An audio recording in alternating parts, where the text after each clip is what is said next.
নমস্কার, রিনি রান্নাঘরে তোমাদের স্বাগতম। রিনি রান্নাঘরে নিয়ে এসেছি আজকে তোমাদের জন্য আবারও অন্য একটা রেসিপি, গলদা চিংড়ির মাথার মালাইকারি। তাহলে তোমরা পুরো ভিডিওটা স্কিপ না করে দেখতে থাকো। আমি মাথাগুলো না কেটেই আগেই তোমাদের দেখিয়ে দিয়েছি। এবার আমি মাথাগুলোকে কেটে ধুয়ে নিয়েছি। এবার আমি মাথাগুলোর মধ্যে একটু লবণ, একটু হলুদ দিয়ে দিয়েছি। এবার আমি ভালো করে মাথাগুলোতে লবণ হলুদ মাখিয়ে এবার আমি গ্যাস জ্বালিয়ে কড়াই বসে সর্ষের তেল দিয়ে দিয়েছি। সর্ষের তেল গরম হয়ে গেছে। আমি তারপরে মাছের মাথাগুলো আস্তে আস্তে সবকটাই এর মধ্যে দিয়ে দিয়েছি। এবারে আমি মাথাগুলো ভালো করে উল্টে পাল্টে ভেজে নিতে হবে। মাথাগুলো যাতে ভালো করে ভাজা হয়, ভাজা যতটা ভালো হবে ততটাই পাচ্ছ লাল লাল হয়ে গেছে। আমার ভাজা হয়ে গেছে, আমি এবার তুলে নিয়েছি। এবার কড়াইতে যে তেলটা আছে তার মধ্যেই আমি আদা রসুন পেঁয়াজ বাটা টমেটো বাটা একটু কাঁচা লঙ্কা বাটা এর মধ্যে একসাথে দিয়ে দেব।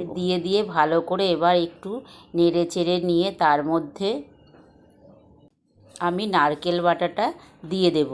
যেহেতু এটা মালাইকারি, তাই নারকেল তো দিতেই হবে। আমি নারকেলটা কুড়িয়ে নিয়ে বেটে নিয়েছি। এবার এটা এর মধ্যে আমি দিয়ে দিয়েছি। এবার ভালো করে নাড়তে হবে। ভালো করে কষিয়ে নিয়ে আমি জিরের গুঁড়ো আর লঙ্কার গুঁড়ো দিয়ে দেব। জিরের গুঁড়ো লঙ্কার গুঁড়ো দেওয়া হয়ে গেছে।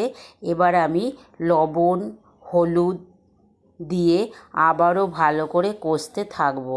যতক্ষণ না তেল ছাড়ে ততক্ষণ আমি কষাতে থাকবো।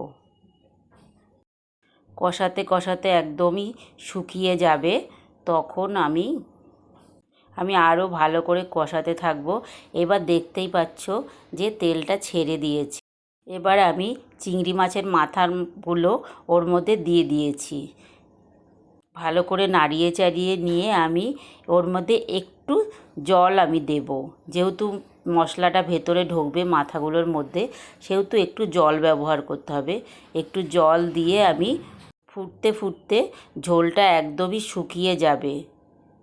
শুকিয়ে গেলেই টেস্টটা আসবে। দেখতেই পাচ্ছ ঝোলটা একদম শুকিয়ে গেছে। এবার আমার চিংড়ি মাছের মাথার মালাইকারি আমার রেডি। আমি নামিয়ে নিয়েছি। নামিয়ে নিয়ে পরিবেশন করছি।